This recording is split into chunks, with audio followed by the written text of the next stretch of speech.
todo o processo educativo pressupõe essa possibilidade de inculcação de valores, de atingir não apenas processos cognitivos, transmissão de conhecimentos, de técnicas, mas essencialmente inculcação de valores. Considero, portanto, que a educação tem tudo a ver com o que se pretende numa utopia democrática. Lembraria, inicialmente, aquela advertência conhecida de Norberto Bobbio, para quem a apatia política dos cidadãos compromete o futuro da democracia, inclusive no chamado primeiro mundo. Ou seja, é um problema geral da humanidade hoje. E ele se refere, no seu elenco de promessas não cumpridas da democracia, em relação a esse ideal democrático, o relativo fracasso de uma educação para a cidadania democrática, entendida como a transformação do súdito em cidadão. E o Bobbio ainda recorrerá às teses de Stuart Mill para reforçar a necessidade de uma educação que forme cidadãos ativos, participantes, capazes de julgar e escolher, que são indispensáveis numa democracia, mas que não são necessariamente aqueles preferidos pelos governantes,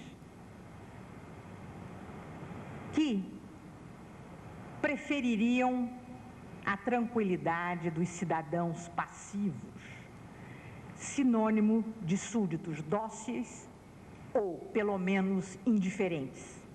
Para deixar claros os meus pressupostos, entendo democracia como regime político fundado na soberania popular e no respeito integral aos direitos humanos. É uma breve definição, mas que tem a vantagem de agregar, num só conceito, a democracia política, a democracia liberal e a democracia social. Em outros termos, essa breve definição reúne os pilares da democracia dos antigos, tão bem explicitada por Benjamin Constant e Hannah Arendt, como a liberdade para a participação na vida pública,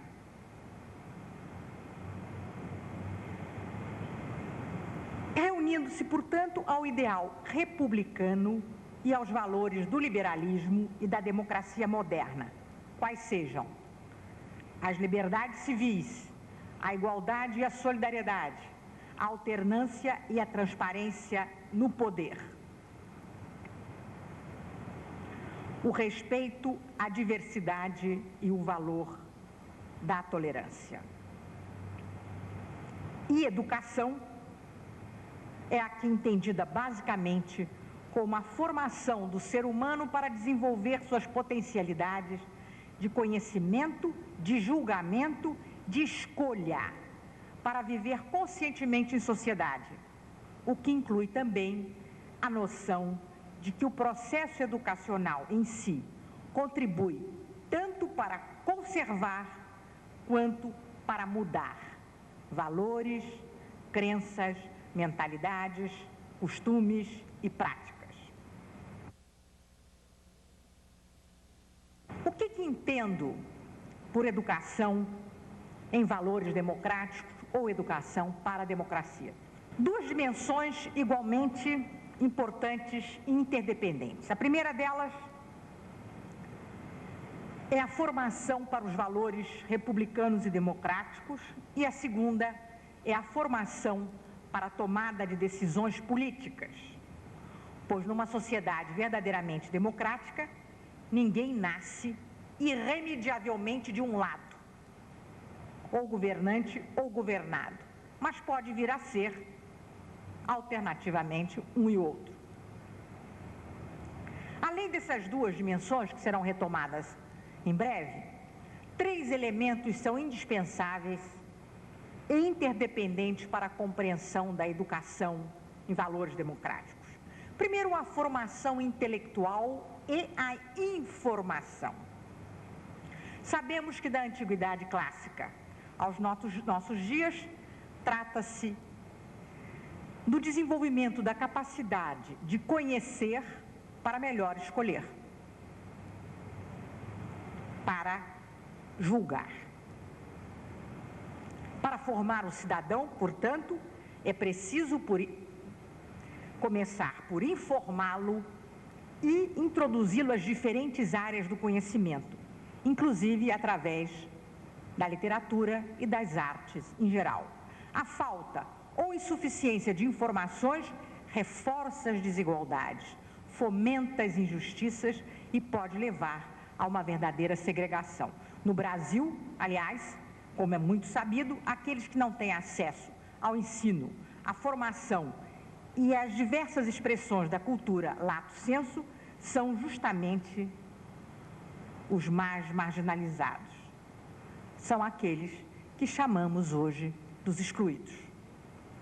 O segundo elemento é a formação moral, vinculada a uma didática de valores republicanos e democráticos que não se aprendem intelectualmente apenas, mas sobretudo pela consciência ética,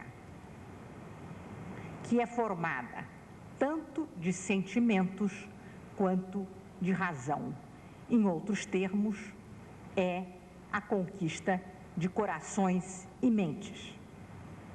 E o terceiro elemento é a educação do comportamento desde a escola primária, desde a infância, no sentido de enraizar hábitos de tolerância diante do diferente ou divergente, assim como o aprendizado da cooperação ativa e da subordinação do interesse pessoal ou do grupo ao interesse geral, ao bem comum.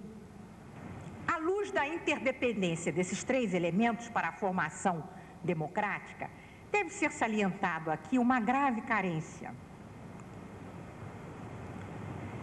que tem representado nos últimos tempos o rebaixamento da educação literária comparativamente ao ensino das ciências exatas ou biológicas.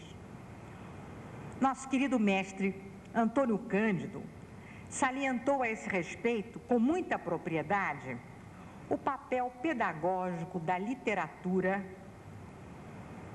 no processo de humanização, isto é, cito, o que confirma no homem aqueles traços que reputamos essenciais, como o exercício da reflexão, a aquisição do saber, a boa disposição para com o próximo, o afinamento das emoções, a capacidade de penetrar nos problemas da vida, o senso da beleza, a percepção da complexidade do mundo e dos seres, o cultivo do humor. A literatura, continua Antônio Cândido, desenvolve em nós a cota de humanidade, na medida em que nos torna mais compreensivos e abertos para a natureza, a sociedade, o semelhante. Em sua primeira dimensão, a educação em valores democráticos significa a formação em valores republicanos e democráticos, de certo modo identificados com a tríade da Revolução Francesa e com as chamadas gerações de direitos humanos, do século XVIII ao século XX, que englobam as liberdades civis, os direitos sociais e os direitos ditos de solidariedade planetária. A educação, como formação e consolidação de tais valores, torna o ser humano, ao mesmo tempo, mais consciente da sua dignidade e dos seus semelhantes,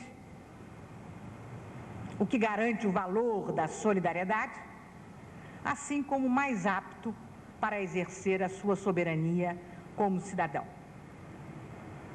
Trata-se, aliás, de uma curiosa inversão política, como se fosse um paradoxo, pois nas democracias a educação pública pode ser um processo iniciado pelo Estado, mas ela visa fortalecer o povo perante o Estado e não o contrário, o Estado perante o povo. Em sua segunda dimensão, a educação em valores democráticos consiste na cidadania ativa, ou seja, a formação para a participação na vida pública. Esta educação não consiste apenas no processo social, que permite ao indivíduo, enquanto governado, ter conhecimento de direitos e deveres e deles dar conta com escrúpulo e inteligência, mas sim capacitar a todos para a posição de participante num processo decisório ou de governante em potencial. Essa educação tem uma metodologia própria, cuja estrutura é dada pelas regras da argumentação, com sua lógica própria, bem diversa da lógica da demonstração científica. O pensamento clássico, como é sabido, qualificava a educação como uma instituição política, isto é, como um elemento da organização do Estado. A principal tarefa dos governantes no mundo greco-romano era justamente propiciar a educação de cidadãos ativos e participantes. Era essa considerada a principal virtude, a arete de um regime político. A formação da sociedade pressupunha um povo adulto na política e não tutelado ou meramente indiferente. Era este certamente o leitmotivo de Platão no diálogo com os sofistas e certamente o de Aristóteles em Política e em Ética a Nicômaco. A educação, segundo Aristóteles, deveria inculcar o amor às leis, porém elaboradas com a participação dos cidadãos. Mas a lei perderia sua função pedagógica se não se enraizasse na virtude e nos costumes. Daí uma ligação estreita entre costumes democráticos e regime democrático, assim como percebe-se a importância da educação pública para a salvaguarda da ética e do respeito às instituições. Aristóteles admite, por exemplo, dentro da categoria dos cidadãos ativos, a possibilidade do governado tornar-se governante. Cito, pois os mais nobres valores morais são os mesmos para todos os indivíduos e para a coletividade. Cabe à educação inculcá-las. Ora, se isso é razoável e desejável, a educação em valores democráticos é necessária também para formar políticos, para formar participantes do processo decisório numa sociedade. A educação para a democracia, nessa dimensão de formação de governantes, significa concretamente a preparação para o julgamento político necessário à tomada de decisões. Trata-se de enfrentar problemas dos mais variados tipos. E o critério para o julgamento será sempre o da justiça, decorrente dos valores democráticos e republicanos, da liberdade, da igualdade, da solidariedade. Essa educação é uma formação para a discussão, para a argumentação com o pressuposto da tolerância. O que entendemos especificamente por valores republicanos? Em primeiro lugar, o respeito às leis acima da vontade dos homens, entendidas como educadoras, no sentido já visto na Antiguidade Clássica. É claro que, num contexto de um paradigma democrático, essas leis, para serem educadoras, terão que ser necessariamente leis discutidas e elaboradas com a participação da sociedade. Todo verdadeiro republicano, ensinava Rousseau, bebia no leite de sua mãe o amor da pátria, isto é, das leis e da liberdade. Voltando a citar Bobbio, na sua teoria democrática, temos o entendimento da transparência, da legalidade e da legitimidade dos procedimentos, das regras do jogo, entre as quais destacam-se as leis, a serem decididas, insisto, em processos amplamente participativos. Uma segunda consideração sobre os valores republicanos. Além do respeito às leis, o respeito ao bem público, acima do interesse privado, tanto individual quanto de grupos. O historiador Frei Vicente do Salvador já escrevia em 1627: nenhum homem nesta terra é repúblico, nem zela ou trata do bem comum, senão cada um do bem particular. Uma questão, aliás, que aparece com muita clareza no clássico de Sérgio Buarque de Holanda, Raízes do Brasil. Em nosso país, portanto, trata-se de romper aquela tradição doméstica, tendente ao despotismo, que moldou os nossos costumes. Vale a pena lembrar que despotes, em grego, é pai de família, e que a família antiga, como bem observou Benjamin Constant, representava a negação de direitos e de liberdades individuais. E, finalmente, ainda nessas considerações sobre os valores republicanos, temos o sentido da responsabilidade no exercício do poder. Inclusive, já que o meu tema é educação, inclusive o poder implícito na ação dos educadores, todos os profissionais do ensino. Em política, o termo responsabilidade tem dois significados: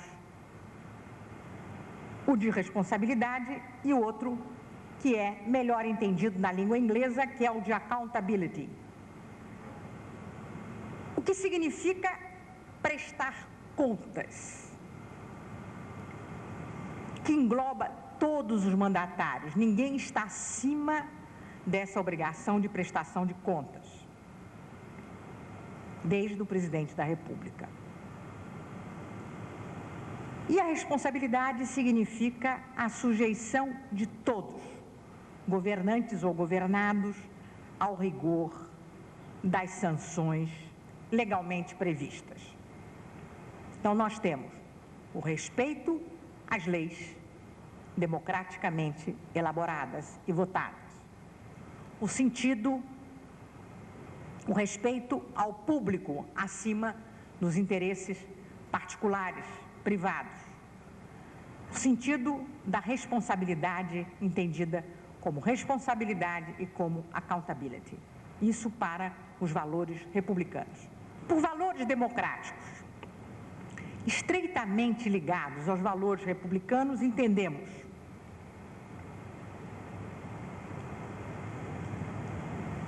a virtude do amor à igualdade, virtude entendida no sentido de Montesquieu como uma virtude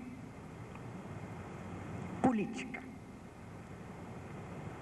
e que significa o repúdio veemente a qualquer forma de privilégio.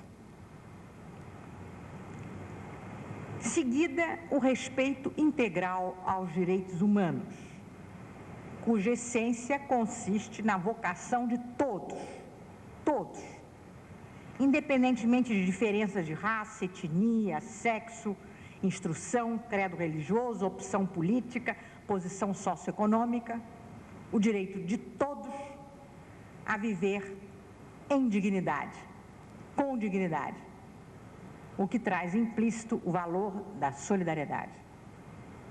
E, finalmente, como um valor importante da democracia, o acatamento da vontade da maioria, legitimamente formada, porém, com o constante respeito pelos direitos das minorias, o que pressupõe a aceitação da diversidade e da prática da tolerância e do pluralismo. A virtude da tolerância, aliada à arte da argumentação, não significa levar ao extremo o temor do etnocentrismo e bloquear todo julgamento ético e político em nome de um certo relativismo cultural. Pascal já ironizava a distinção entre verdade e erro, conforme se estivesse de um ou de outro lado da linha dos Pirineus. Mas o respeito à diferença não significa, de modo algum, esterilidade de convicções. Ao relativismo cultural, opomos o pluralismo crítico. A velha ética, aquela fundada num saber pessoal e seguro decorrente de uma autoridade, deve ser substituída por uma nova ética, fundada na ideia do saber objetivo e necessariamente inseguro. Em sua veemente defesa da democracia, um educador pioneiro como Dewey se manifesta contra a consagração do relativismo cultural, que é, aliás, um dos problemas que tem permeado uma certa discussão filosófica nos Estados Unidos e em muitas regiões aqui do Brasil, que defendem o relativismo cultural em nome do direito à cultura. Então, Dewey já se manifestava contra a consagração do relativismo cultural, pois a sua plena aceitação, inclusive de práticas opressoras em outras culturas, significaria admitir que os direitos fundamentais da igualdade, da liberdade e da dignidade devem variar conforme as civilizações e as coordenadas geográficas. Isso não significa, evidentemente, propugnar algum tipo de uniformidade cultural. A própria educação deve garantir o direito à informação, permitir a hipótese de que, talvez, outros povos ou outros setores sociais numa mesma sociedade poderiam ser beneficiados se conhecerem formas alternativas de vida, concepções diferentes daquelas de suas raízes, costumes, valores, para ter, enfim, a liberdade de escolher. Por isso que insistimos que a educação para a democracia é reforçada como a educação para saber discutir e escolher.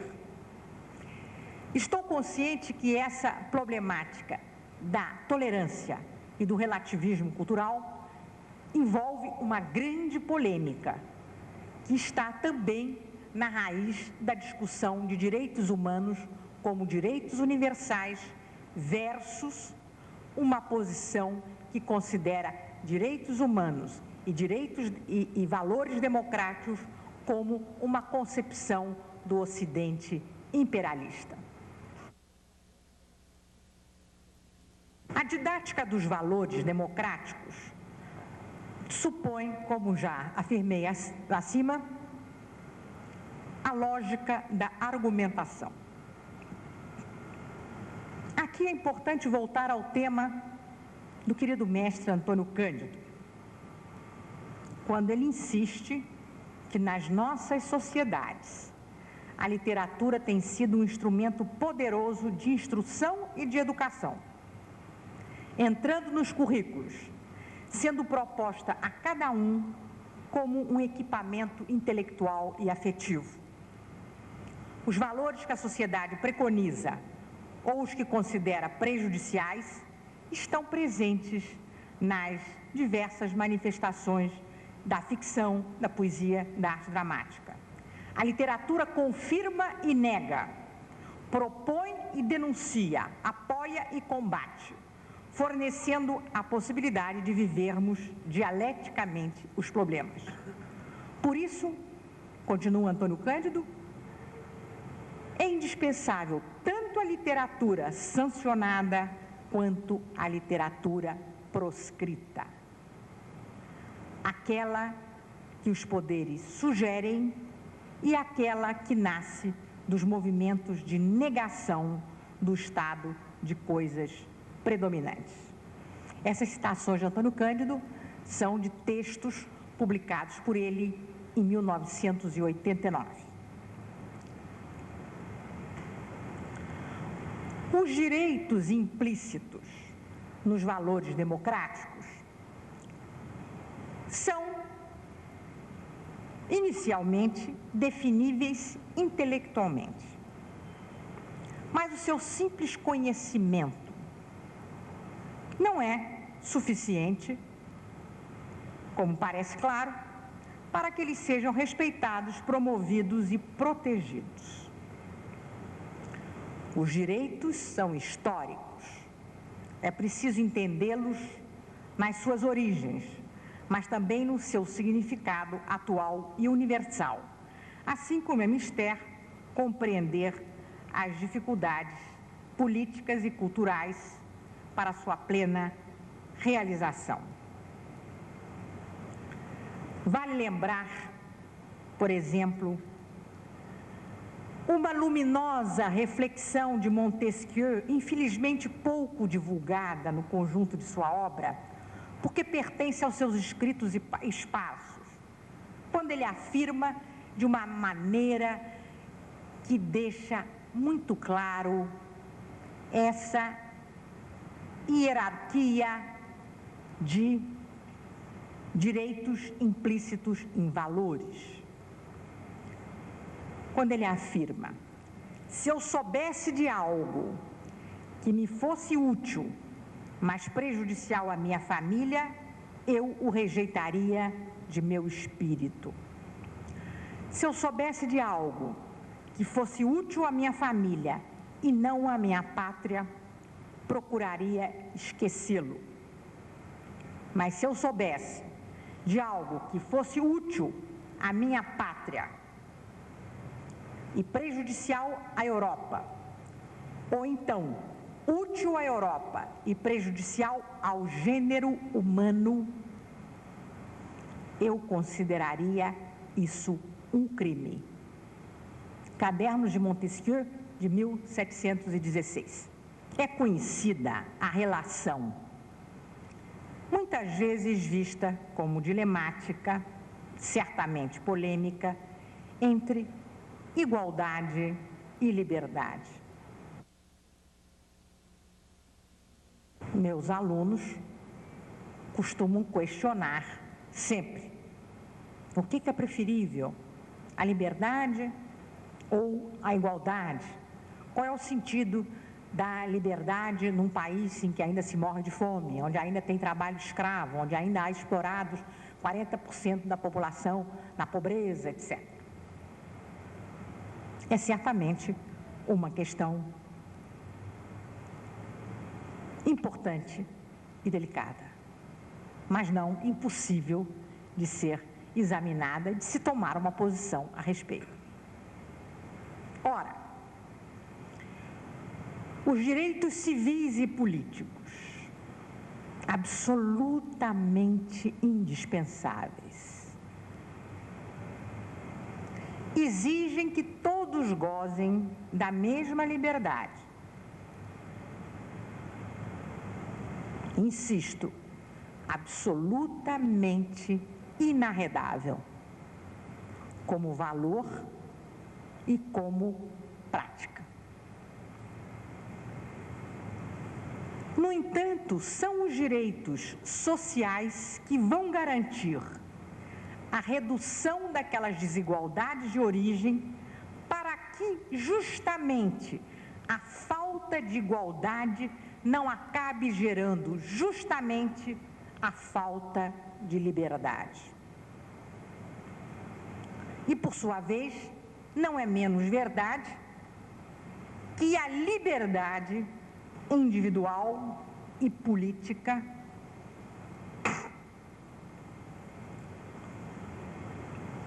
propicia as melhores condições para a reivindicação dos direitos sociais.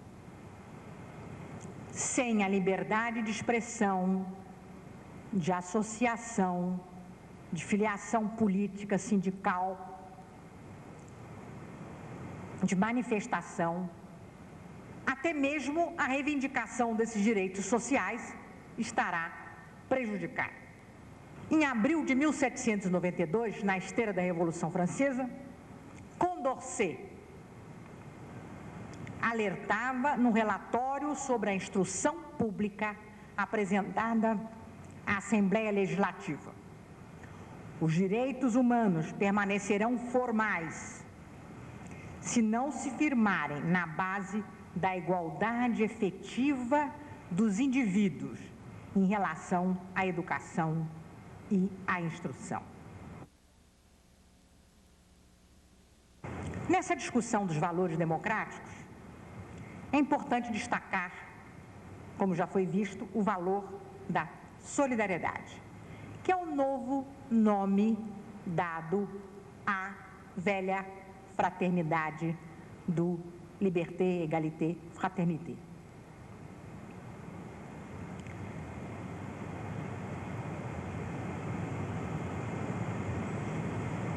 A liberdade e a igualdade estão estreitamente ligadas à tolerância. Mas a tolerância pode ser uma virtude passiva, ou seja, uma mera aceitação da alteridade e das diferenças, mesmo que seja uma aceitação crítica.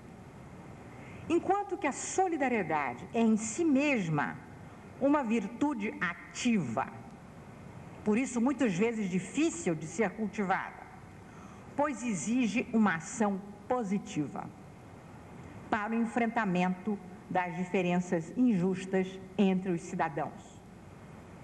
A educação para esses três valores, portanto, deve ser diferenciada. Não basta educar para a tolerância e para a liberdade sem um forte vínculo estabelecido entre igualdade e solidariedade. A solidariedade, implicará no despertar dos sentimentos da indignação e da revolta contra a injustiça, e como proposta pedagógica deverá impulsionar a criatividade das iniciativas tendentes a suprimi-la, bem como levar ao aprendizado da tomada de decisões em função de prioridades sociais. Onde deve ser discutida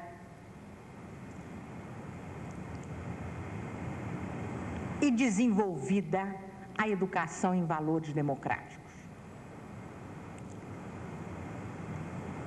Temos a possibilidade da educação formal e da educação informal. Essa educação informal se dará nos vários espaços da sociedade civil, nas associações, nos sindicatos, nas igrejas, nos partidos políticos. Eu própria defendo que os partidos políticos têm um importante papel pedagógico e que, se eles não usam recursos pedagógicos no sentido dessa educação política para a democracia, eles estão diminuindo a sua função nobre na política. E também, dentro dessa educação informal, a possibilidade do uso dos meios de comunicação de massa, importantíssima nos tempos atuais. E a educação formal se dará, evidentemente, dentro do sistema de ensino.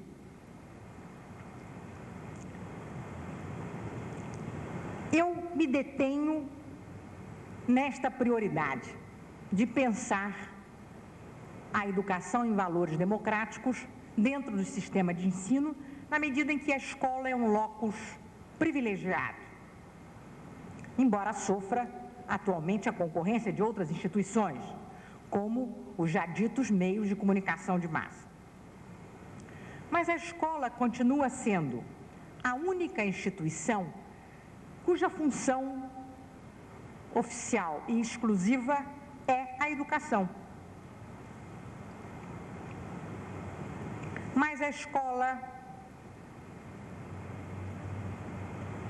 não deve substituir a militância, pois ela forma cidadãos ativos e livres, e não, como alertava Fernando de Azevedo, homens de partido,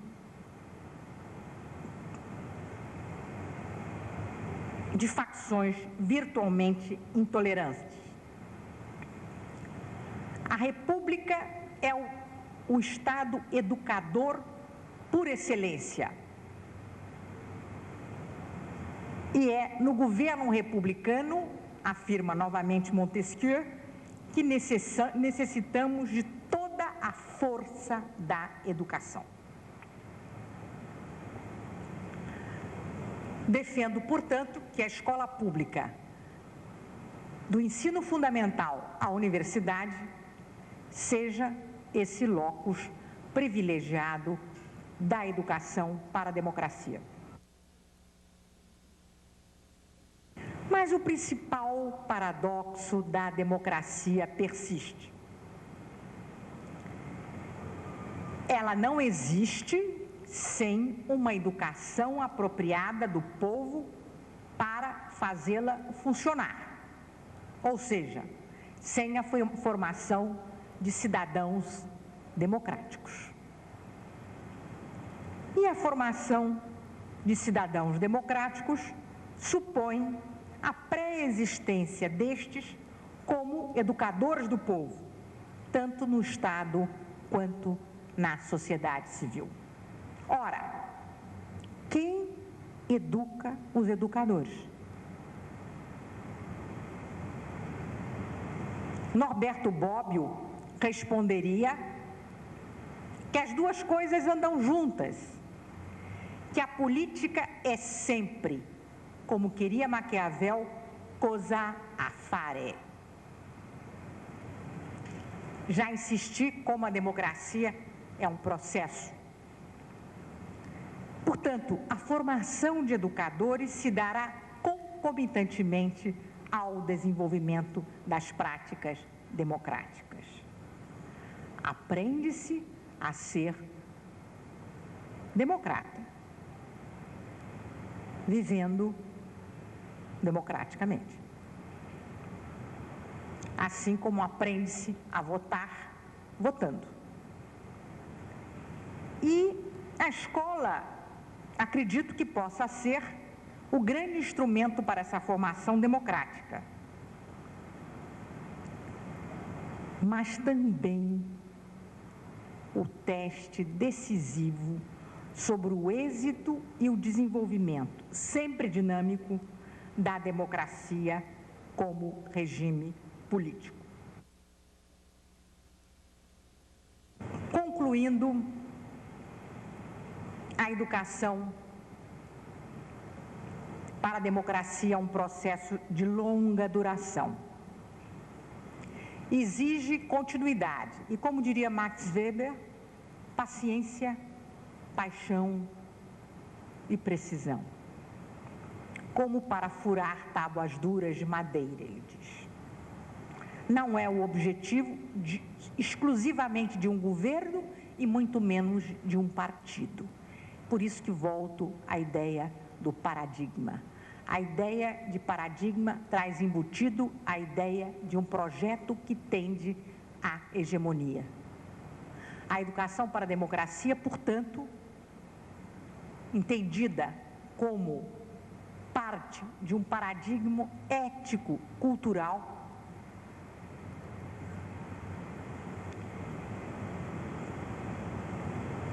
não poderá estar restrito a propostas ideológicas e político-partidárias fechadas. É um objetivo de um extenso programa de transformação da sociedade.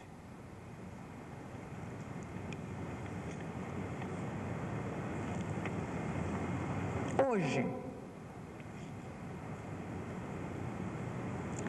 tomando por base o que se considerou na época o surgimento de um novo paradigma, no final da Segunda Guerra Mundial, com a criação das Nações Unidas e a primeira declaração dos direitos universais, dos direitos humanos universais, que apareceu como proposta de um novo paradigma. E que, no entanto, já sofreu tantos desmentidos e derrotas.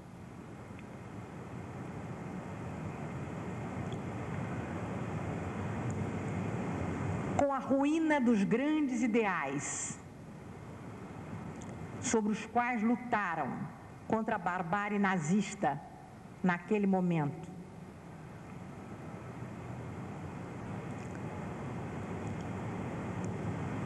eu diria, com a derrota dos regimes que se inspiraram nos mais belos, generosos, altruístas valores universalistas de igualdade, como nos regimes comunistas. E aqui faço um parêntese para dizer que os regimes comunistas ruíram, mas não os valores socialistas. E principalmente com o apogeu do capitalismo e da ideologia chamada neoliberal.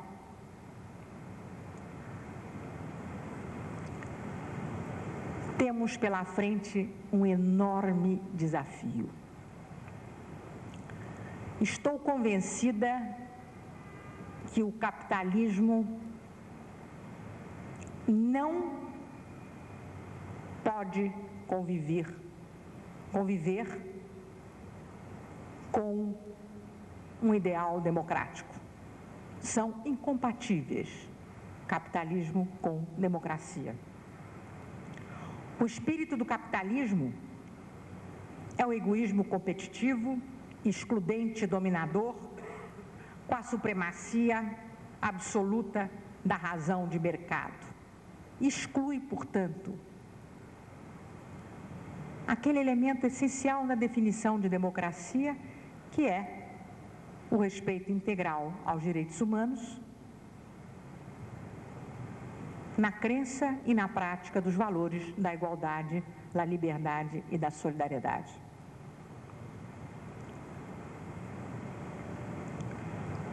Concluo com as palavras de um colega que tem se destacado numa reflexão aprofundada sobre o capitalismo, o horror econômico do capitalismo, e diria o horror social e cultural, e na reflexão sobre os direitos humanos, como Fábio Conder Comparato, quando ele afirma que para conjurarmos o risco da consolidação da barbárie, precisamos construir urgentemente um mundo novo.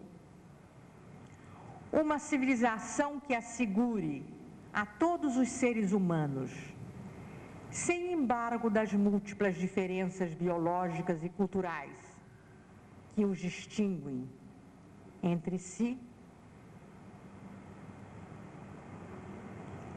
o direito elementar à busca da felicidade. Uma civilização que garanta a toda a humanidade o direito de ser feliz há de contrapor-se radicalmente ao capitalismo, tanto pelo seu espírito quanto pelo sistema institucional ou a prática de vida. Em oposição ao individualismo excludente, o espírito da nova civilização há de ser a irradiação da fraternidade universal, a organização de uma humanidade solidária, onde se editem, enfim, na paz, leis iguais, constantes, que aos grandes não deem o dos pequenos, como sonhou Camões em Os Lusíadas. É o nosso desafio. Muito obrigada.